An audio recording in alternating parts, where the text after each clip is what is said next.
Mario movie is the greatest movie of all time because it stars me, Luigi.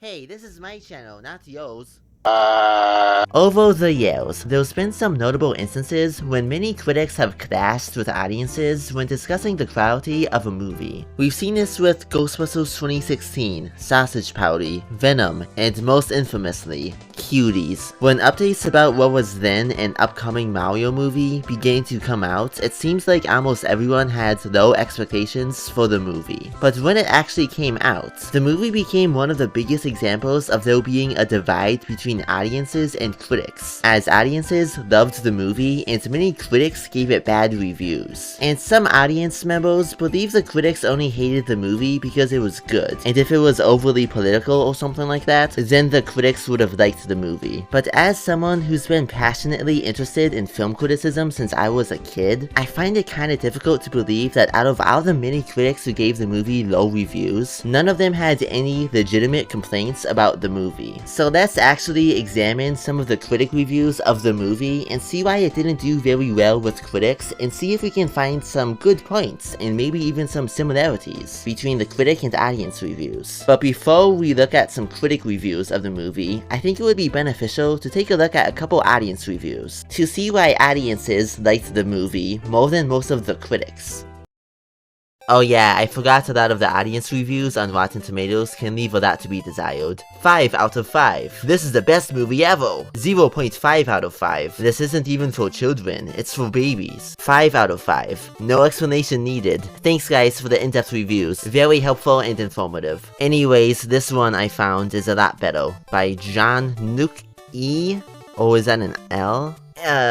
Anyways, he gave this movie a 4 out of 5. While I will admit that the plot is a bit rushed, and it certainly isn't perfect, this movie has all the fan service, humor, and fun that you would expect from a Mario movie. Okay, so this guy is already saying a lot of stuff in this review. The movie, in his opinion, has a bit of a lackluster story, but it's also very fun and funny. The movie also has a lot of stuff put into it for Mario fans. Interesting. It has some of the most beautiful animation I have ever seen, and the voice acting is pretty great as well. I wasn't expecting Chris Pratt to be a good Mario, especially after the trailers, and I can say that I was pleasantly surprised. Good animation, kinda typical with Illumination movies. Gotta give them credit, whether you like stuff like the Minions or not. You'd have a difficult time finding someone who strongly believes Illumination movies usually have bad animation, even if you speak to people who usually prefer 2D animation, like myself. And speaking of,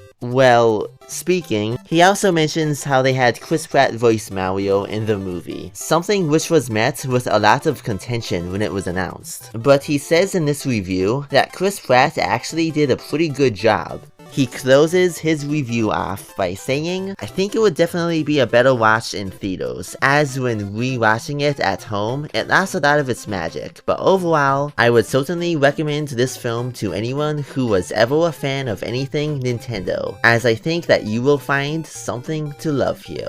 What I got out of this is that it's a very good movie, but part of what makes it good is that it's kind of an experience and event for fans of Nintendo games. Let's take a look at one last audience review. This one is even more positive. 5 out of 5 by Lucas. Why? I enjoyed the entire movie all the way through the experience. The music and the story was very true to the games. It seems like many of these reviews mention how faithful the movie is to the games, and that is a good thing. If you are making a Mario movie, make a Mario movie, not some live action movie where the villains don't even look like dinosaurs, and this is the only memorable thing about that mess of a movie. Name? Mario. Last name? Mario. Okay, what's your name? Luigi. Luigi? No, Luigi Mario. Okay, look, how many Marios are there between the two of you? There's 3. There's Mario and Luigi Mario. Mike!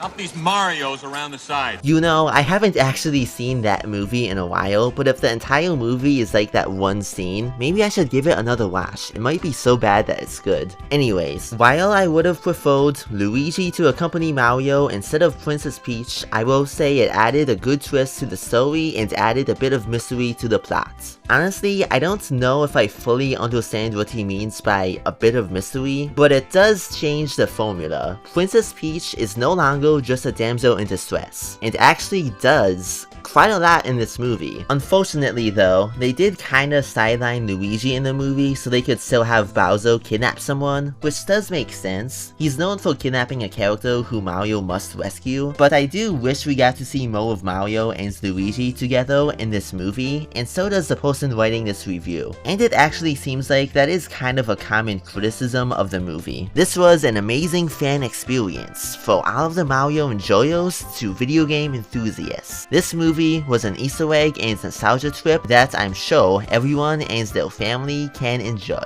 Like the last review said, a fun family movie that is a great experience for video game fans. An incredible video game movie. I think we have the gist of what most of the audience members thought of the Mario movie. So now, we shall take a bite into some of the critic reviews. This one is by Brian T. 1.5 out of 5. The beginning of this review is pretty interesting. He talks about his experience with Mario stuff, and then he begins talking about the movie itself. Mario has come a long way since the awful 1993 version of his adventure, but the Super Mario Bros. Movie doesn't reflect the franchise's creativity in the slightest. The latest animated blockbuster from Illumination is their most soulless to date. A film that feels like ChatGPT produced it after data and imagery from the games were fed into a computer. Just to interject, if the movie was written by ChatGPT, Mario would be saying, "Me, it's a Mario." Get it? Never mind. So he basically goes on to say he believes the movie relies too much on referencing the games instead of making a creative story. But I think that kinda misses the point of the movie. The movie is adapting material from the games which are already packed with creative ideas, and the fact that the movie is adapting material from not just one Mario game, but 40 years of Mario games, while making a decent and coherent story, is impressive. People say the movie played it too safe, without the references for the fans, but trying to take on so much in one movie is a pretty big challenge. That's not to say the story couldn't have been better, I'll give him that. And in fact, he goes into detail about things in the story that could have been better that we've also seen some of the audience reviews critiquing as well. Luigi lands in the pipeline that drops him immediately in the Darklands and makes him Bowser's prisoner, a dumb decision that sidelines him for an hour. Here it is, we have found a legitimate complaint that both some audience members and critics have made about the movie. Luigi and Mario getting separated, and Luigi not being as much of a main character as many people hoped he was gonna be. He then goes on to discuss the voice acting. It doesn't help that the voice work is uniformly mediocre too. Chris Pratt sounds like he pounded this out in 3 hours in the voice studio. Charlie Day has such an expressive voice, but the movie barely uses him. Seth Rogen is always a welcome presence, and he at least seems to be having some fun. Like we've seen in this video, the voice acting in the movie grew on many audience members, even though, as I said, people kinda clowned on Chris Pratt a bit after promotional videos came out for the movie. Though not every audience member was run over by the voices. I think the Mario voice was good for what it was, but one voice I didn't like was Cranky Kong's voice. It wasn't my cup of tea. I heard you want my army.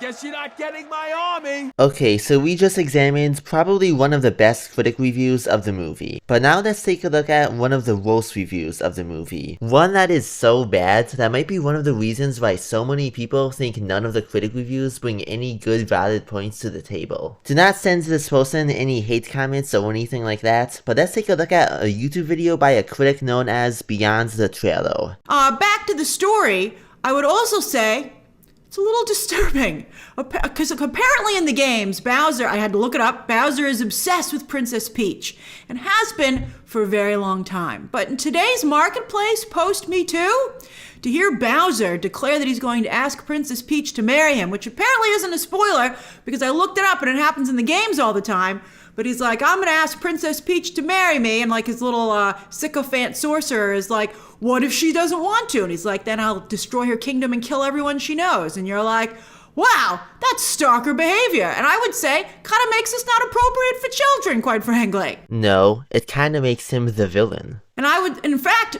I would argue that most of the movie is about who's going to date Princess Peach. And that's it. My jaw was on the floor. I'm like, is that really what this movie is about?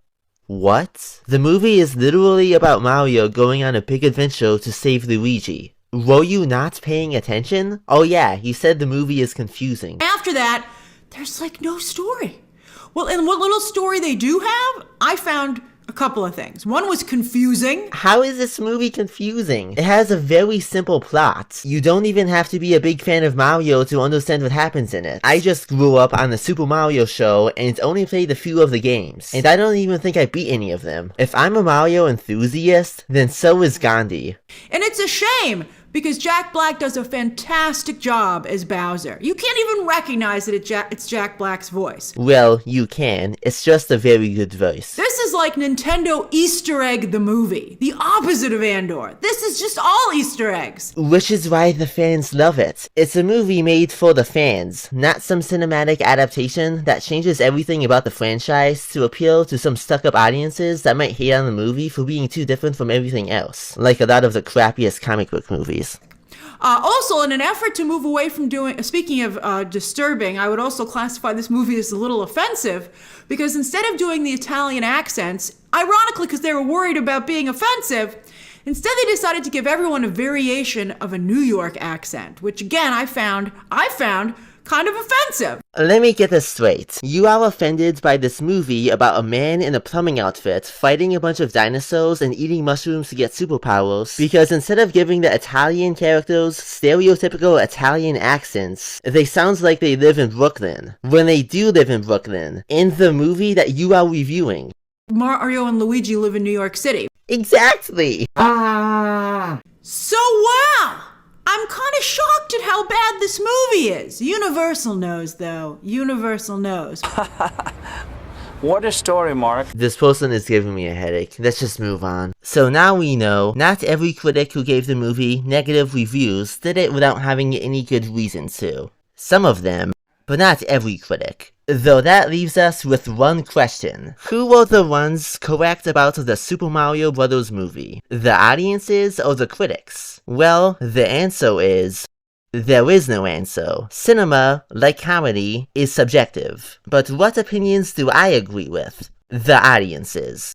The Super Mario Bros. Movie, put simply, is one thing. A celebration of Nintendo games, and I think that's why so many audience members loved it. In an age of live-action Disney remakes that completely misunderstand what made the original movie so special, movies like, not to compare, the Sonic movie, which aside from the main character being Sonic and the villain being Jim Carrey, I mean Dr. Eggman, the movie just had nothing to do with Sonic itself. People did love that movie too when it came out, but the hype when it came out wasn't as big as the movement of people who are video game fans that were praising the Mario movie when it came out. And I know fandom comparisons can be tiring, but hear me out. I think the reason why the Super Mario Bros. Movie landed even more than the Sonic movie was because the Mario movie wasn't just some type of bland, typical live-action CGI hybrid fish out of water story that, quite frankly, comes across as feeling embarrassed by the property it's based on. I mean, look, they even did the live-action CGI hybrid thing with Tom and Jerry, and Pokemon, and Woody Woodpecker, and Alvin and the Chipmunks, and the Smurfs. I could go on, it's just so overdone at this point, and that's because that's a very safe type of movie to make. But the Mario movie was fully animated like you'd expect it to be, and it fully embraced and celebrated the franchise that many fans came to see on the big screen.